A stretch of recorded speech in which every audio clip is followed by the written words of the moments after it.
gentleman in the other screen is Julian Schlossberg. He's a movie producer. He's also a Broadway and off-Broadway producer, and he's worked with some of the biggest stars in show business. He's won several Tonys and Obies and a whole bunch of other awards. So what have you been up to? Well, let's see. I'm starting a podcast on January 31st called Julian Schlossberg's Movie Talk. And it's really based on my show that I did in New York for 7 years on WMCA and 2 years on WOR. So I've taped a few shows already. I've done F. Murray Abraham will be the first guest, and then it's Richard Benjamin, and then we have Carol Kane, and then we have Marlo Thomas, then we have Robert Klein. We have a lot of people lined up. I'm very excited about doing it because I haven't done it in about 40 years. So I'm coming back to kind of return to destroy the podcast world now. What made you go back to doing this? I guess think you had a good time. I think the pandemic. I think the idea that I could do a show without having to leave my home. Yeah. That was a very attractive. And then a couple of my friends said, why don't you do this again? And I don't really want to do it again. I don't. And then I thought, why don't I do it again? After all, this Friday I turn 82. So, we're life begins at 80. Happy birthday. Last Friday, I turned 82. Look at that. So I have to be more respectful. You're older than I am. But, Stewart, it's interesting that we grew up, both of us, with the advent of television. Yeah. And it changed both our lives, I know. But the idea that life begins at 80 was a great show, a great time. Yeah, and I think remember that. you and I could have gone on that show. Well, why not bring it back? And you could be the host, and I'll be the straight man. Wait a second. I want you to be the host, and I'll be the Okay. straight man. Either way, we'll flip a coin. We'll flip. Or maybe, that's the key. Every week we change. Okay. We That's got not a a show. bad idea. Yeah. Yeah. Well, you know what I did that I have never done before? I recorded my book. I made an audio book, audio copy of my book, and that's out this week. It's a big week for me. Friday, I'm interviewing a guest interviewer on Turner Classic Movies, TCM. Wow. And I'm interviewing the beautiful, talented, and recluseful Elaine May. I always wondered what happened after Nichols and May. Oh, what happened? My God. She wrote Heaven Can Wait with Warren Beatty. She wrote Primary Colors, which won the British Academy Award.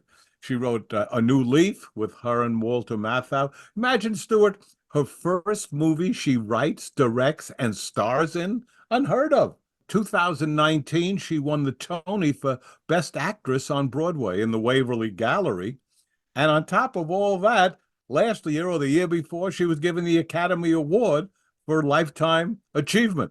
I just loved when she was with Mike Nichols and they did their comedy routines. The first film we show is Nichols and May, and the whole show is about Mike and Elaine, and you'll see 5 of their comedy sketches. The interesting thing is, on the interview I do with Elaine, I try to set the record straight because the internet carries the fact that her movie Mikey and Nicky with Peter Falk and John Cassavetes and Ned Beatty, well, a lot of it they say was improvised. Now, I read the script.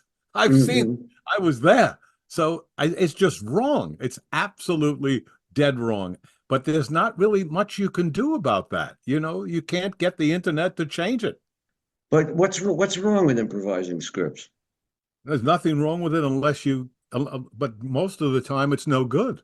That's true too. That's what's wrong with it most of the time. No, I mean, you have to be. I mean, Mike Nichols and Elaine May were probably the 2 greatest improvisers this country ever had. And Second City, as you know, was the place where improvisation kind of got its beginnings in many ways. So it was interesting to talk about that. But I myself am happiest, I think, when I'm on a project, when I'm producing, when I'm either on a set or in a theater. And the thing about producing in theater that I guess I like the most is that you're in one location. Which is the best part of a project? The challenge of completing it or the success that follows? Well, I think it would depend on the project. It's when I produce, you really want to fall in love. You want to fall in love with that project because you're going to be with it for 6 months, 9 months, a year. Yeah, Really. And so you better really not do it, for money only, unless you're desperate. But you want to really do it because you're going to live with it a long time. Uh, my happiness as a producer is when I feel I've gone out and I've hired the right director, that I've worked with the writer, that I was involved in the casting. So I can't say, why did you cast so and so? I was there. I had my opportunity to do what I could do. And then, of course, at the end, the producer really has to get out there and sell it. And that's a yeah, part that I don't mind doing. What I can't stand doing, Stewart, is raising the money. I can't even I begin to know. tell you. Even the thought of it, I'm looking for Pepto-Bismol right now. Right now, just thinking about it is how much I don't like doing it. But of course, it's part of the job. The editing, I do love. I love to be involved in the editing process. The studios years ago, people don't know this. The major studios would have a director come on and he would shoot the movie and he was gone. The producer and the editor finished the movies. The director did not. He had nothing to do with it. So that's why they have a director's cut. That's right, number one. And that's why a director in the old days could do 3 or 4 movies in a year because he was shooting 10 weeks, 8 weeks, and then it was over. So not now. Now, of course, the director is king and is in there all the way. But I like the producing. I've done television, theater, and film, but I think I'm happiest still in a theater. I just feel I can keep changing. Once that film is locked and you put it out, you can't do anything. But in Yeah. theater, you can. I was doing 3 one-acts on Broadway, written by Ethan Coen, Elaine May, and Woody Allen. And what I was amazed at, Stewart, was that they would come, both Elaine and Woody would come every week and still make changes, still tinker if they didn't think something was working and stuff. I loved that. Are you the happiest painting? Yeah. I painting and just talking to people like this. This is great. I can ask the questions I've always wanted to ask of people who I admired. So Oh yes. Well, that what could be that better than that? Are um, you a painter? Absolutely not. No, I'm not sure I could paint a house, Stuart. I mean, it's just not my bag. But no, painting. I didn't think I could really write much, but I ended up feeling pretty happy with the writing. But Elaine May once again sat me down and said, "Remember, writing is rewriting," and it's true. Yeah. It's been an interesting time. This pandemic, as I said, changed a lot of people's lives. Fortunately, in my case, I was able to come up with some substitution for producing because I was afraid to get involved with people. Yeah. I was able to stay home and just write. So I finished a second book. I'm so excited. I What's don't it know. about? Well, it's called, I think if I tell you the title, you'll know in a minute. My second book is called My First Book, Part Two. I tell you about your first book. I read a lot of different names in there, and some of them I knew briefly. Some I actually were friends with, and it was great because I then traveled back in time in my head when I was part of it as a publicist to when I was with these people, and it was a nice experience. So thank you. Well, I thank you. One of the things I was surprised at was that almost all the reviews said, and I was, thinking, oh boy, what are they going to say? What they said was, we love the fact that they're short chapters. Yeah, I thought, I think that's a bit of a backhanded compliment. I was hoping they'd say, oh my God, it's a new Hemingway. They didn't say that, but they did say short chapters. That's good. You know what I did like about writing, Stewart, and this definitely I'm playing to you because I know you feel the same way. It was how we grew up. I was writing about the nostalgic aspect of what it was to be kids as we were, the beginning of television, to go downtown New York and go to the Palace to see movies or stage shows. You remember? They had movies and stage shows. Do you Yeah. remember? It was a different time, and we grew up in what we knew were neighborhoods. And the neighborhoods on a certain level were safe, except when you Totally. were a teenager, and then it became a territory thing, and That's right. everybody had their social clubs, which were really gangs. Gangs, right. Yeah.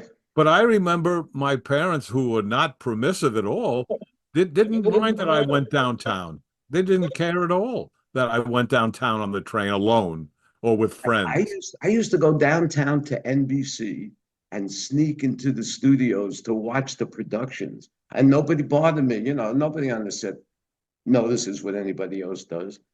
Same exact thing that I did. So help me God. I went Wow. down to NBC, but I was a little more sophisticated. I bought Variety, put it under my arm to make out that I knew what I was doing, and walked right through the guards and would go and see. Merv Griffin had an afternoon show way before he became Yeah. an afternoon show, and I would go to see that. I'd see the Perry Como dress rehearsal. Perry Como would have a live audience for the dress rehearsal. I'll tell you what kind of a crazy kid I obviously was, or maybe still am. I would see the dress rehearsal in Manhattan, jump on the train to get to the Bronx to see the show, to see what changed from the dress rehearsal. Yeah. It's been a lot of fun. I've been very fortunate. When people use the word lucky, I don't like the word lucky because it really means you had nothing to do with it. But Mhm. fortunate means that at least, the breaks came your way when a lot of times they don't. You can work hard as hell and still not make it. But in show business, as you know, Stewart, it's so competitive and it's so difficult that unless you unless you hold on to the ledge, you're not going to make it. You don't let go, you got a Yeah. chance. But most people let go, and I understand it. But A- boy, you got to hold on. And I now understand how people have a project that they've been working on for 10 years, because Yes. sometimes the atmosphere in the real world just won't work with that, and people will resent it. So you got to wait until everything is a certain way to make that theme work. Yeah, the stars have to align, so to speak, and I don't Yeah, mean movie stars in that exactly. case. Yeah, but it's been interesting. I mean, you find that I've met some incredible people. I've worked with some incredible people, and then there are some that you'd rather not ever see again, you know. True.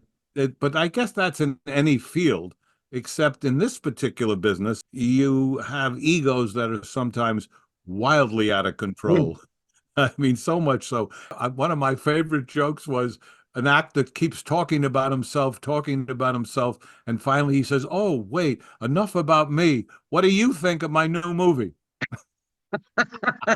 Now, I don't say that as an attack because a movie star's life is one that none of us could understand. I mean, it's Yeah. such a heady wine. It becomes such an incredible, everything is about them. And it's understandable. I have one more question for you. Now that you're an octogenarian, what little bits of wisdom can you offer to my audience, to the people out there that want to be successful with whatever they do? I think passion is the answer. You got to have passion for whatever you want to do. You can't just talk it, you got to walk it. You have to show that it matters and you're willing to almost give up everything, not permanently, but temporarily. And that can be personal and business wise. But it depends. You have to really want it bad enough. And most people don't. They say they do, Yeah. but they don't. Well, that's great information, I hope. Me too. I mean, It, it's it's I'm so happy that you gave me a little bit of your time today. And thank you for coming on the show. And this is an open invitation. Anytime you want to come back, we can sit and conversate. well, I can't even thank you enough. And all I know is as soon as I can get what is it called? Yes, my my first book, part two, when it's ready to roll, I'll be back. Okay, take care, You be too. well, and let's talk soon.